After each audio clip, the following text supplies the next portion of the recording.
The MCU's newest superhero continues on her journey of self-discovery. Ms. Marvel Episode 3 is now on Disney Plus. Let's talk about all the spoilers. After last week's massive cliffhanger of an ending, Kamala comes to learn the truth about the bangles that give her her powers, her great-grandmother's connection to them, and the truth behind Cameron's mother and her connection to Kamala's family. But before I get started with my review for Ms. Marvel Episode 3, let me know your thoughts on it in the comments below. Did you enjoy this episode? Do you think it is an exciting midpoint? Are you excited for what is to come? Anything and everything down there. And if you love movies and TV, if you love Ms. Marvel, this is the place to be. So click that subscribe button and you won't miss any future conversations on your favorite movies and TV. And while I overall found this episode solid, in the first half there was a big disconnection on my part. And that is because there are so many new elements brought into this that just feel disconnected from us, the audience, feel very abrupt in the structure of the show, and it's all just brand new information that Kamala is sitting down and hearing. People are just telling her stuff. And the entire episode is like that. Don't get me wrong, the flashback as it opens the episode, we see Kamala's great-grandmother, Cameron's mother, and their friends. We learn that they are Jinn from another dimension, something that the show has very strongly, but ever so subtly been setting up and been teasing and foreshadowing, and also works as this kind of wink and nod to Kamala's original origin story in the comics as an Inhuman. And a big part of my disconnection with this episode is this first half, with all these new elements that feel like they barely connect to Kamala. They connect to the bangles, they connect to her family history, but she herself doesn't feel too involved, as again, she's just learning all this information as we are. People are telling us, we're hearing this for someone else's mouth. The back half picks up a little bit, but this first half just felt very much like too many new elements that barely justify their existence and connection to what we already know from the show.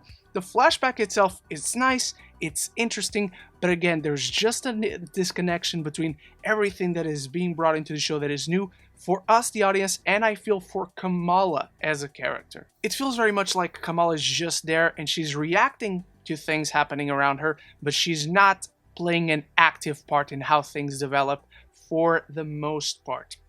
There's this sort of distancing of what connects her to the bangles, to the powers. It feels very much like it's a family thing, but it could have been Kamala, it could have been anyone. And I think that's rather underwhelming because Iman Vellani plays this role so well. Kamala herself is such a charming, lovable character. When the show is focusing on Kamala's struggles to balance her newly found powers, her family, religious, and cultural responsibilities, that's what makes her engaging. And she is played so lovely in such an endearing way by Iman Vellani. All these new things happening in her life that are so complicated, that she's so unsure of, and she feels overwhelmed by. They're scary, and she brings out that fear, that insecurity and uncertainty in her performance with great nuance.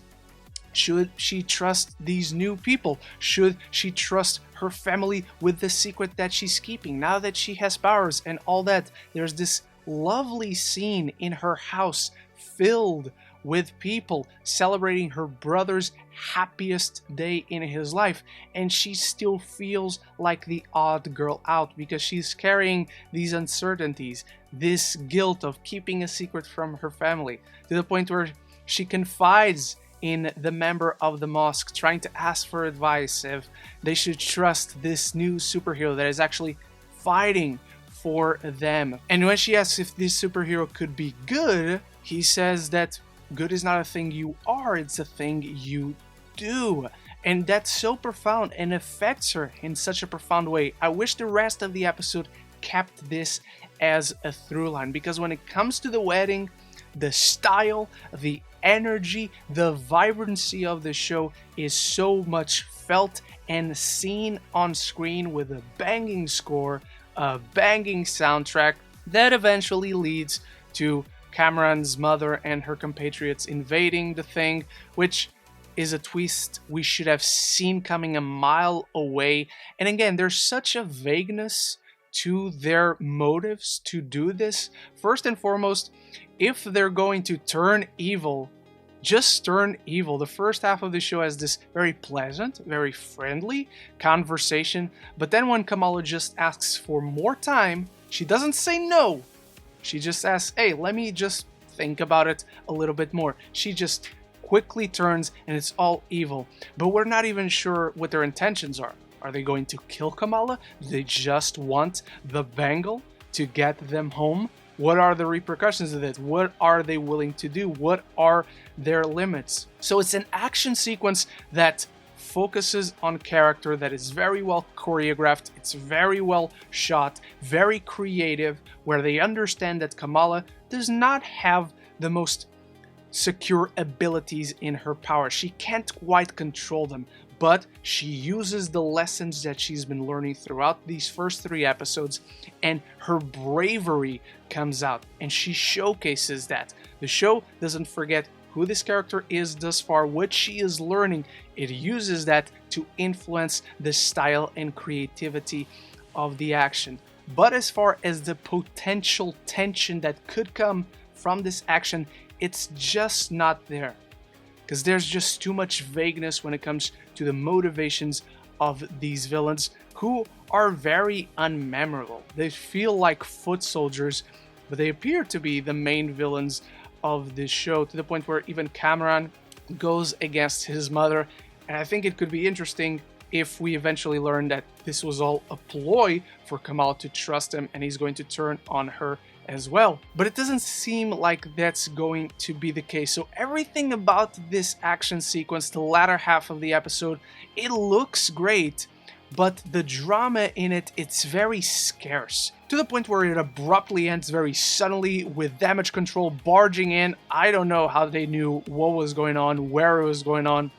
They take away Cameron's mother and her friends, and Kamala just runs away. It doesn't seem like they even noticed her or cared that she was there. Again, very much Kamala's here and things are happening around her and she's just running away. There's a lovely scene at the end where Kamala's mother asks her where she was, that she can trust her parents with whatever's going on, and Kamala just can't. She trusted someone else throughout this episode and it came back to bite her in the ass, and now she can't even trust her family.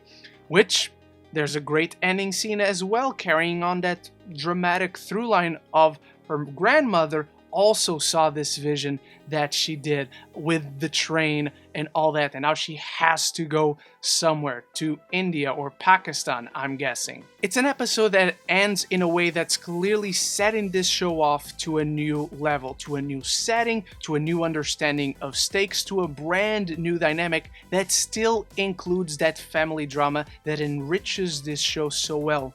But the bulk of it just feels so busy, yet like little happens. It just doesn't do a great job of advancing the story in a great way. It feels very much like we were catching up with elements of the story that were missing from the first 2 episodes. The episode is just inconsistent. It should have been converging all the elements that we know so far and give us a new understanding of them, but instead of it, it feels like it's bringing in a lot of brand new elements and trying to connect them with what we already know from the show. The episode overall was solid. The unique energy and style, as well as the deeply charming family and character dynamics, are still there as the show's most compelling elements. But the story feels too scattered when it should be ramping up. This is very much an info dump of an episode. And while the information that we learn with Kamala is exciting, is interesting, and it's vital, it just accomplishes very little as a midpoint episode. But those are only my thoughts on Ms. Marvel Episode 3. What did you think of it? Do you think this is exciting? Do you think it's going to get more exciting in the back half of the show? Anything and everything down there. Thank you so much for watching, and big thanks to my channel members for always supporting the channel, and I'll be back very soon with more videos. So until then, love each other and love the movies.